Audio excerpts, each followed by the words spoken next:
Quem é o devorador em Malaquias, capítulo 3, verso 11? Vamos ver? Quem é o devorador? O devorador é um demônio?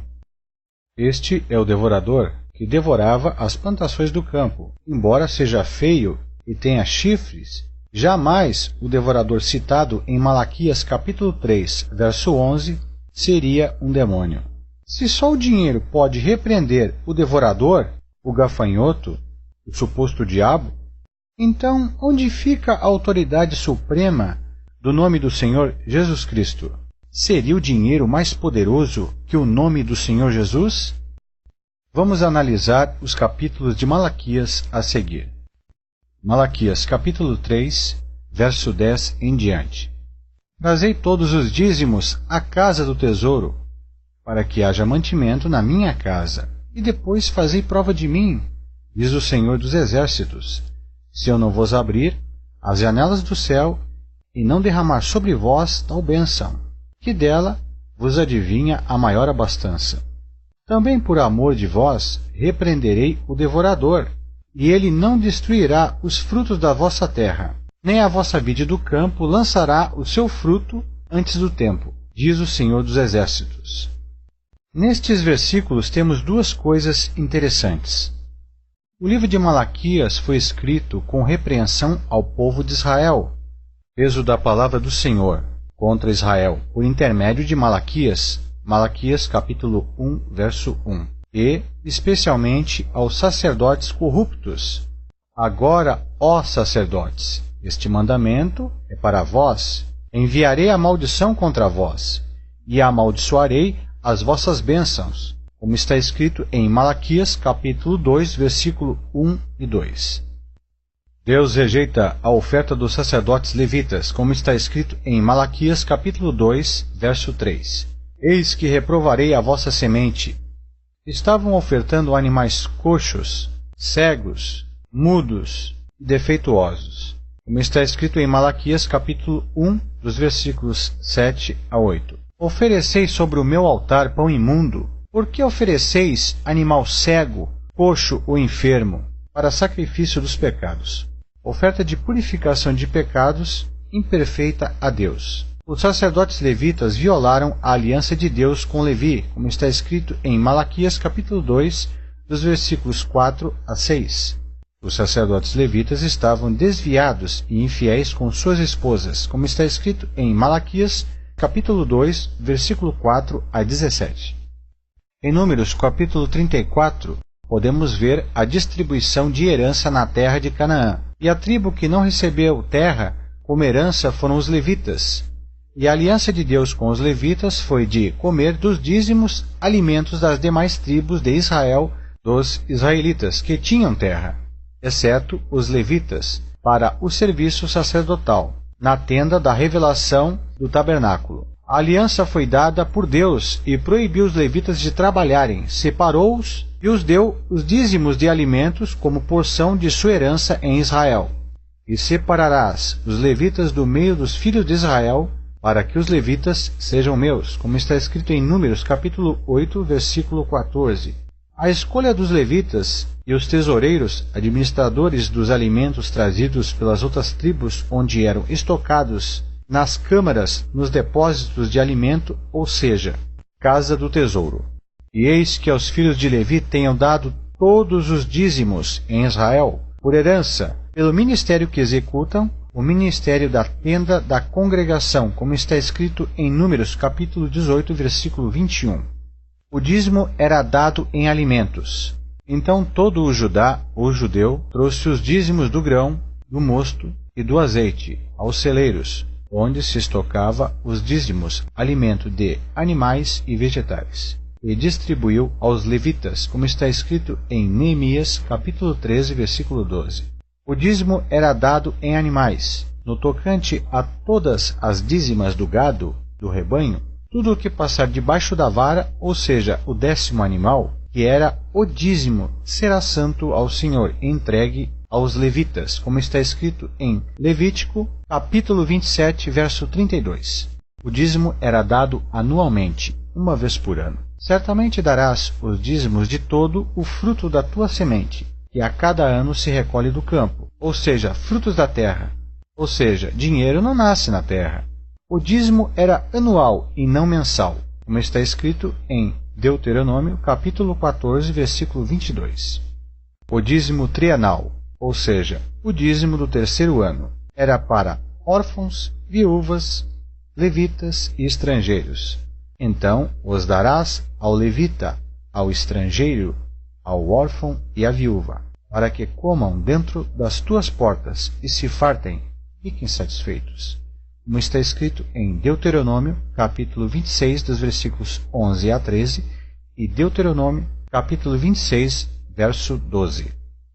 No sétimo ano, Israel não trazia dízimos aos levitas. Devido ser o ano sabático, a terra descansava, ninguém plantava, e nesse ano não se dava o dízimo durante um ano, como está escrito em Levítico, capítulo 25, verso 1 ao 5. Ou seja, comia do dízimo do terceiro e do quinto ano, dos depósitos de alimentos estocados nas câmaras levíticas.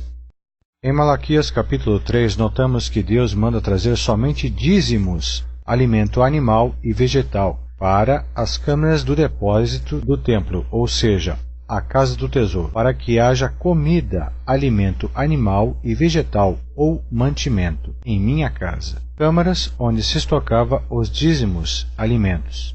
Dízimos, alimentos para sustento dos levitas, aliança de vida e paz. Ofertas, animais sem defeito, para servir de holocausto ao Senhor, para perdão de pecados dos israelitas na lei de Moisés.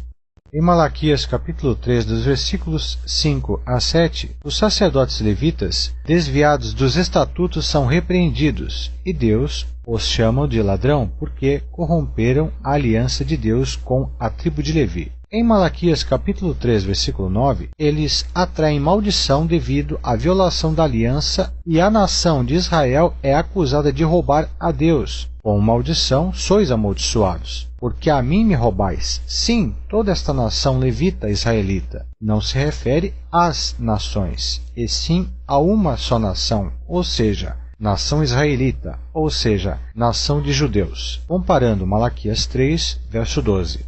Malaquias capítulo 3, verso 10 ao 12. Trazei todos os dízimos, como está escrito em Malaquias capítulo 3, verso 10. Trazei todos os dízimos, ou seja, alimentos, animais, grãos, trigo, mosto, azeite. Dinheiro nunca foi pedido como dízimo. A casa do tesouro, câmaras do depósito de alimento central do templo levita, onde se armazenava o grão, o trigo, o azeite, o mosto, os alimentos, a comida. Para que haja mantimento na minha casa, mantimentos, produtos alimentares, alimento vegetal e animal, comida. E depois fazei prova de mim nisto.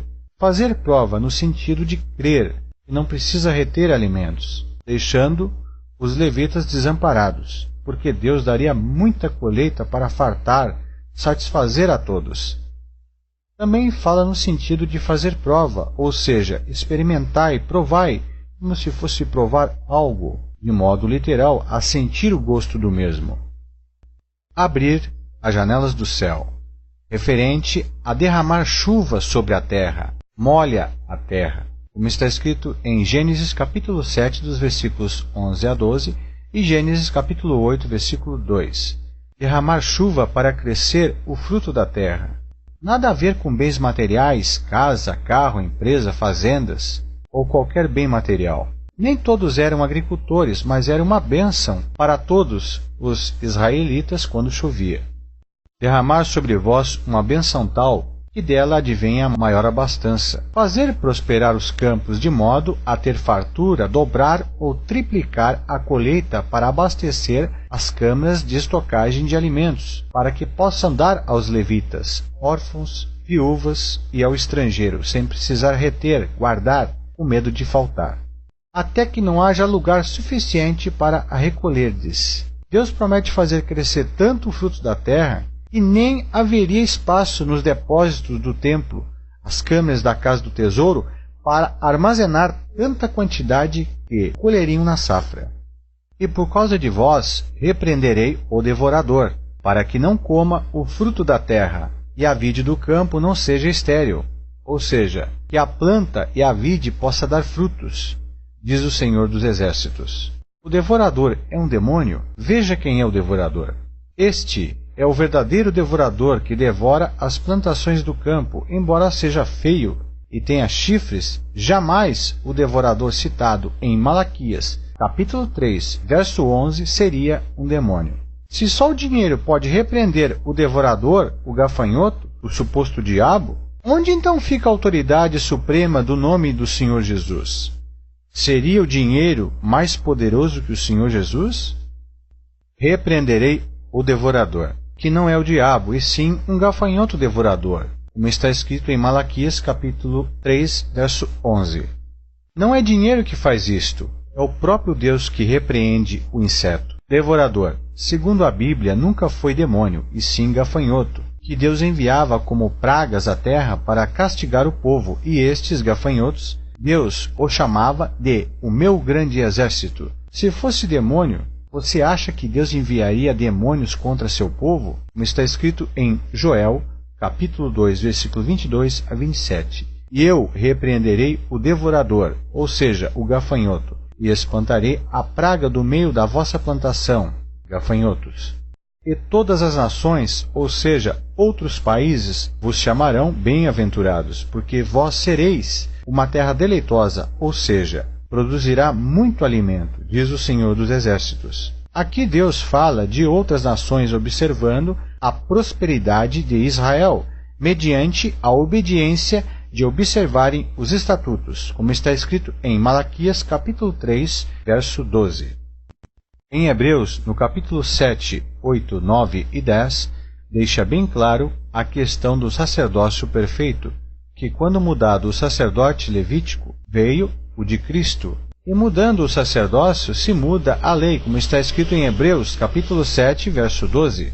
Portanto, notamos, após a ressurreição de Cristo, não há ninguém dando dízimos em dinheiro, sendo que já existia dinheiro. Exemplo, Judas vendeu o Senhor Jesus por 30 moedas de prata, em Mateus capítulo 26, versículo 14 e 15. Porque o Senhor Jesus foi traído por 30 moedas, e a viúva ofertou 2 moedas. Mas dízimos foi mencionado em alimentos, hortaliças, endro, cominho e hortelã, em Mateus capítulo 23, verso 23.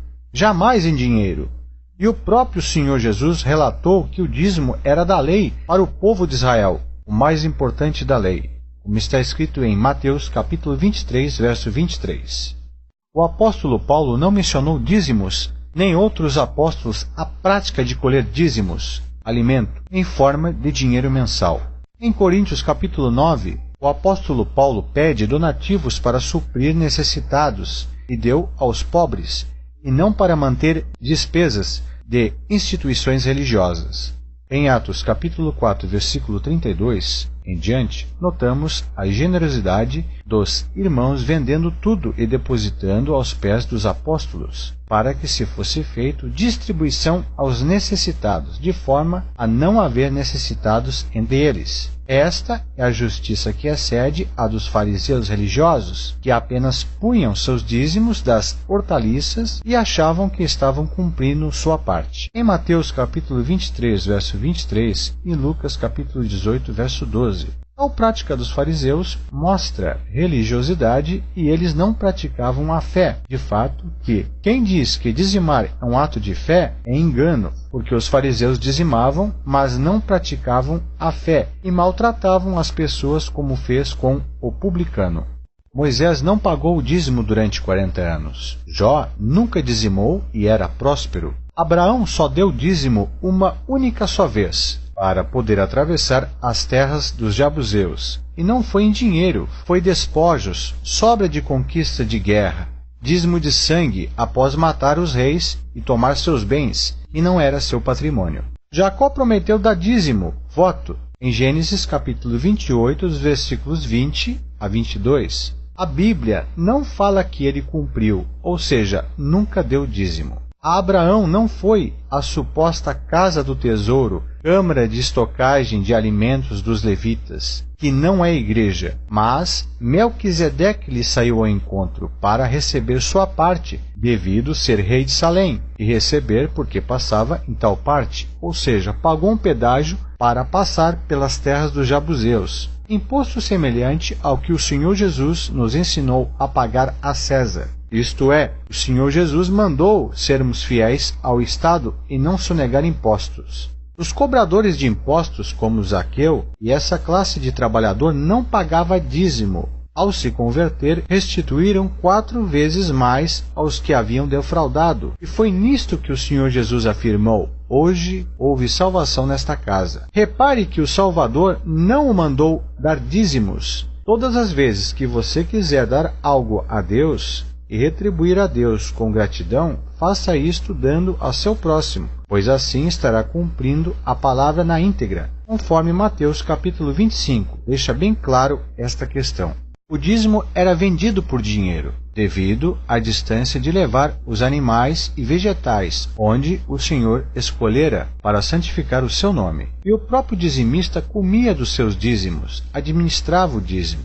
Hoje em dia, quem come dos dízimos, que nunca foi dinheiro, são os pastores, que administram os supostos dízimos, dando ordem, que é no que será empregado os dízimos do povo. Estes ditos sacerdotes, que não são levitas, pastores, não são israelitas, levíticos, nem exercem função sacerdotal superior a qualquer irmão que seja. Porque disse o Senhor Jesus: todos sois irmãos, como está escrito em Mateus capítulo 23, verso 8. E muito menos têm eles, os supostos levitas pastores, o direito de administrar o dízimo pessoal de cada um. Quanto a sacerdotes, sabemos que todos nós somos, depois de Cristo nos fazer um sacerdócio real, nação santa, povo eleito de Deus, passamos a ter livre acesso ao Pai através de Cristo, que, na sua morte, que nos separava, foi rasgado de alto a baixo a lei de Moisés, a saber, o véu que separava o lugar santo, local onde entravam os sacerdotes levitas, do lugar santíssimo, onde só entrava o sumo sacerdote levita, uma vez por ano, para oferecer sacrifício de animais e ofertas queimadas pelo pecado do povo. Os arranjos e reparações do templo eram feitos com ofertas dadas pelos israelitas judeus no gasofilácio, para pagar oficiais trabalhadores, carpinteiros, construtores e pintores, e não eram levitas, como está escrito em 1 Reis, capítulo 12, dos versículos 1, 1 Reis, capítulo 22. Paulo recebeu muitas vezes a ajuda da igreja da Macedônia, como está escrito em 2 Coríntios, capítulo 11, verso 9. Mas era para suprir, se manter, e não era salário mensal, como se estivesse numa empresa. Paulo trabalhava, e em nada pesava os irmãos e a igreja. Se o apóstolo Paulo disse: sede meus imitadores, como eu sou de Cristo, será que nesta parte os pastores imitam a Paulo? E em 2 Coríntios capítulo 9, o apóstolo Paulo cita o Salmo 112, verso 9, onde fala da generosidade com os mais pobres. Ele espalhou, deu aos pobres necessitados. A sua justiça permanece para sempre, e a sua força se exalta em glória, como está escrito em Salmos capítulo 112. Conforme está escrito: espalhou, deu aos pobres, a sua justiça permanece para sempre, como está escrito em 2 Coríntios capítulo 9, verso 9. Nada falou de dízimos em dinheiro, e sim contribuições voluntárias, para suprir, amparar os que não têm, algo que é totalmente visto por Deus. O apóstolo Paulo faz um ajuntamento para distribuir aos pobres. Todos aqueles, pois, que são das obras da lei, estão debaixo da maldição, porque está escrito: maldito todo aquele que não permanece em todas as coisas que estão escritas no livro da lei para fazê-las. E é evidente que pela lei ninguém será justificado diante de Deus, porque o justo viverá da fé, ou seja, pela fé em Cristo Jesus, pela graça. Ora, a lei não é da fé, ou seja, a lei não é da graça de Cristo, mas o homem que fizer estas coisas por elas viverá, ou seja, o homem que viver da graça viverá. Cristo nos resgatou da maldição da lei, fazendo-se maldição por nós, porque está escrito: maldito todo aquele que for pendurado no madeiro, como está escrito em Gálatas capítulo 3, dos versos 10 a 13. E em Gálatas capítulo 5, dos versículos 1 a 5, está escrito assim: Estais, pois, firmes na liberdade, graça com que Cristo nos libertou da lei de Moisés, e não torneis colocar-vos debaixo do jugo da servidão à lei de Moisés. Eis que eu, Paulo, vos digo que, se vos deixardes circuncidar, Cristo de nada vos aproveitará. E de novo protesto a todo homem que, se deixar circuncidar, está obrigado a guardar toda a lei, ou seja, 613 leis da lei de Moisés. Separados estáis de Cristo, vós, os que vos justificais pela lei. Da graça tendes caído, como está escrito em Gálatas capítulo 5, dos versículos 1 a 4. Porque um pouco de fermento leveda, ou seja, um pouco de impureza, que no puro e santo torna impuro e deixe de ser santo, porque a fé em Jesus Cristo opera o amor. Portanto, se você busca servir a Deus em espírito e verdade, é melhor começar a ler a Bíblia e questionar todo esse sistema religioso, pois o intuito deles é apenas arrecadar dinheiro, a salvação fica em segundo plano, são mercenários em busca de riqueza desta terra e, se possível, vão mentir e enganar até os santos escolhidos de Deus. Irmãos, muito cuidado com eles. Quando alguém começar a afirmar que o dízimo em forma de dinheiro é bíblico, faça essas 3 perguntas e aguarde a resposta. Primeira pergunta: me mostra na Bíblia quando foi mudado o dízimo alimento do campo vegetal, como está escrito em Levítico, capítulo 27, dos versos 32, e em Neemias, capítulo 3, versículo 12. Foi convertido para dízimo em forma de dinheiro. Segunda pergunta: e o dízimo da colheita, que era anual, como está escrito em Deuteronômio, capítulo 14, versículo 22, e do terceiro ano, como está escrito em Deuteronômio, capítulo 26, verso 12, passou a ser mensal. Terceira pergunta: e se você ou teu pastor deixam de colher o dízimo, que não era dinheiro, no 7º ano? Porque a lei de Moisés exige que todos não deem dízimo no 7º ano, durante um ano, como está escrito em Levítico, capítulo 25, dos versículos 1 a 5. Me responda essas perguntas e me mostre na Bíblia aonde está escrito toda essa mudança. Caso não respondam, então é confirmado que dízimo nunca foi dinheiro a ser pago ao líder religioso, e mais uma mentira sobre o dízimo foi descoberta. Que a graça e a paz do eterno Deus seja com todos vós.